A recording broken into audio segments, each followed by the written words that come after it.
Vous vouliez que tous les partis pro-Frexit s'allient, fassent une alliance technique. On a, de façon très très logique, vu qu'on avait au moins 2 partis qui étaient souverainistes et qui avaient le même programme, avec des militants qui scandaient de la même façon Frexit lors des meetings, on s'est dit, c'était naturel qu'on cherche à les pousser à faire alliance. Idéalement, on pensait même à Đorđe Kosmanović. Le plus important était déjà que ça soit l'UPR et les Patriotes, qui sont quand même les 2 plus grosses formations qui fassent alliance. Si on compare les résultats de l'équipe de Đorđe Kosmanović avec celle de François Asselineau et de Florian Philippot, c'est pas du tout pareil, quoi. Florian Philippot et l'UPR, ils sont au coude à coude à 1%. Du côté de Đorđe Kosmanović, il y a 0,03, quoi, quelque chose comme ça. C'est vraiment tout petit, quoi. Quelle est votre réaction et qu'est-ce que vous envisagez pour l'avenir? Effectivement, si on empile arithmétiquement 1 plus 1, ça fait 2%, mais ils auraient fait alliance, ça aurait fait nettement plus. Il y a un effet qu'il y a eu, je pense, qu'il n'y aurait pas eu, c'est-à-dire c'est le côté vote utile. Je pense qu'il y a plein de gens qui, ayant vu que c'était des petits partis, qu'en plus ils étaient divisés, c'était très très visible qu'ils disaient la même chose en fait. Du coup, je pense qu'on perd les gens comme ça, qui se disent on va optimiser et qui se sont reportés qui sur LFI, qui sur le RN ou Reconquête, que sais-je, ou les LR. Enfin les gens ont voté ailleurs en pensant voter utile, ce qu'ils auraient peut-être éviter s'il y avait eu un seul parti du Frexit, ou en tout cas au moins une seule liste du Frexit. Ça aurait été, à mon avis, ça aurait été un coup de fouet super dans la campagne, quoi. Donc selon vous, il y a beaucoup de gens pro-Frexit qui là se sont rabattus même sur des partis comme LFI, le Rassemblement National, etc. Ouais, j'en suis convaincu. Alors vous me disiez d'ailleurs au téléphone, Lionel, tout à l'heure, vous pensez aussi que cette alliance technique aurait permis une mutualisation des moyens qui aurait permis aussi de faire une campagne plus explosive, on va dire? C'est-à-dire qu'en fait, ils ont cotisé pour 2 fois la même chose, en fait. Et s'ils avaient cotisé et qu'ils s'étaient mis finalement d'accord au dernier moment, ils auraient pu faire une super campagne avec autant de pognon, quoi. Ce qu'on aurait rêvé au début, effectivement, avec tous les gens qui sont dans les collectifs citoyens sur le terrain partout en France, c'est qu'effectivement, on aurait maillé le territoire, mais de façon hyper efficace, hein. Alors que quand on a vu que l'alliance ne se faisait pas, les gens de nos collectifs, on les a vus, ils sont partis vers Husson, vers La Ruche, vers Lalanne, etc. Donc tout est parti dans tous les sens. Moi, j'ai eu des discussions dans des réseaux gilets jaunes. Effectivement, il y a des gens qui m'ont dit très clairement, moi, je préfère voter pour LFI parce que c'est envoyer un message par rapport à ce qui se passe en Palestine. Autant faire monter cette liste-là le plus haut possible. Parce que le problème, c'est que quand on veut faire passer un message ou quand on veut que son vote ait une quelconque portée, y compris un message comme c'est important la Palestine, on va peut-être voter moins par conviction que pour quelque chose de vraiment précis, un sujet précis. Alors, ce qui a été curieux ces tout derniers jours, c'est que, je vais quand même citer le site de l'UPR, hein, parce qu'il y a dissymétrie dans le comportement des 2 partis.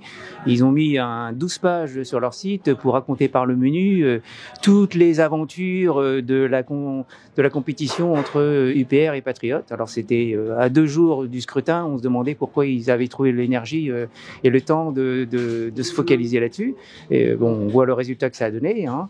Hier, il y a eu cette déclaration de Philippot et Poisson pour appeler, pour le coup, un sursaut des souverainistes, et dans lequel il inclut, en plus de Via, Aristote, Génération Frexit, il inclut clairement l'UPR, République souveraine. C'est vers ça qu'il faut se tourner maintenant. Et j'oublie Debout la France, mais Debout la France, les 3,5 qu'ils ont fait en 2019, on imagine qu'ils sont partis vers le RN. Hein. Déjà par rapport au courrier dont tu parles, on a appris dans ce courrier en fait qu'ils ont carrément fait une main courante suite à notre premier rassemblement devant eux, enfin devant chez l'UPR, qui était une manifestation déclarée, hein, mais ils ont fait quand même une main courante à notre sujet, et ils ont pensé qu'on était des militants patriotes.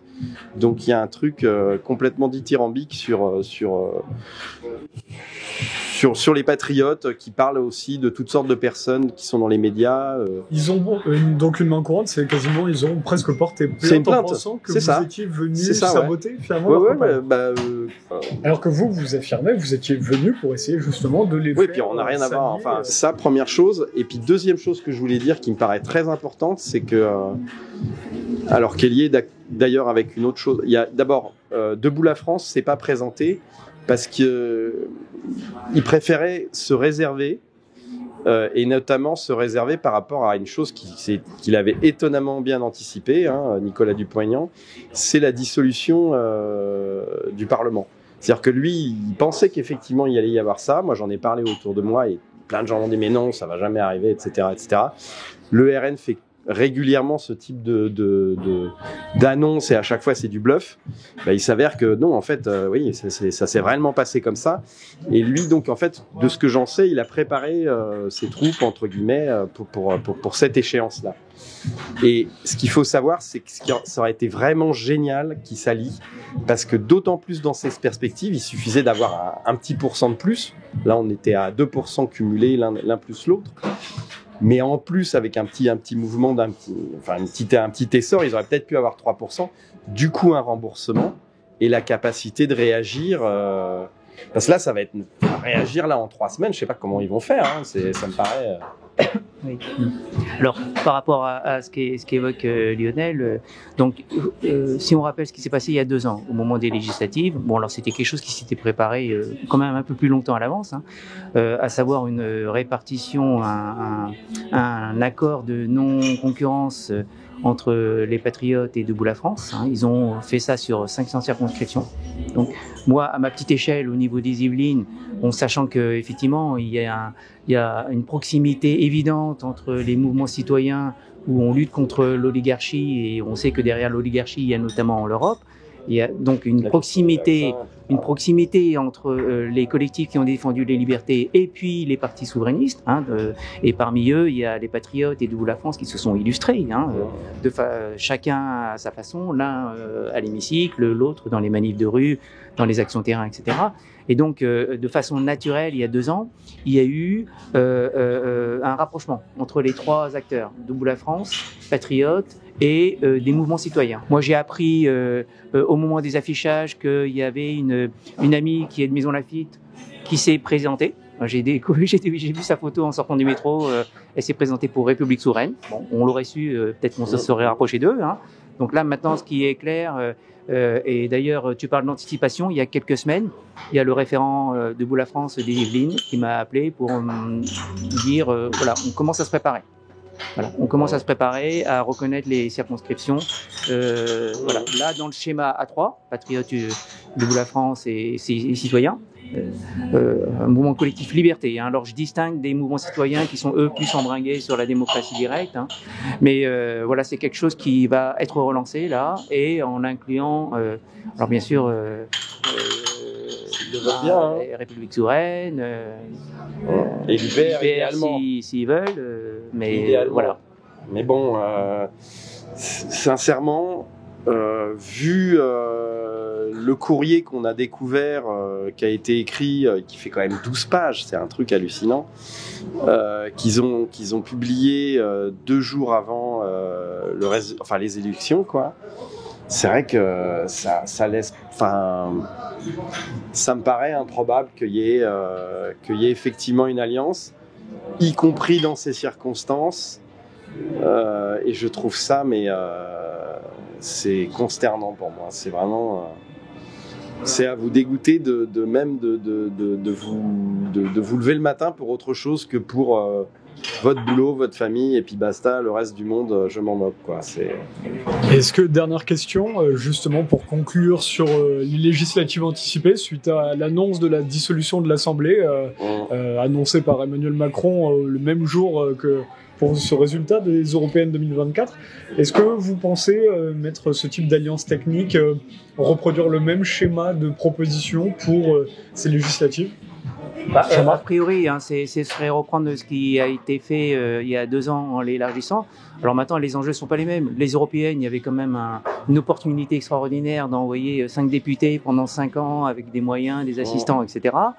Bon, ben là, l'objectif, il sera plus limité, je dirais. Ce sera de décrocher les financements sur le 1%.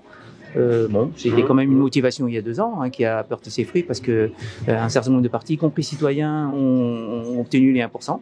Bon, c'est moins glorieux que d'avoir vraiment des tronches qui vont à la tribune du Parlement défendre notre cause. Ça devrait motiver les gens du PR, en fait. Mais ça devrait, ne serait-ce que pour reconstituer, les finances, parce que c'est même pas sûr que maintenant, enfin tous les deux, j'imagine qu'ils sont à moitié exsangues. Peut-être le PR plus que les Patriotes, parce que les Patriotes avaient les 1%.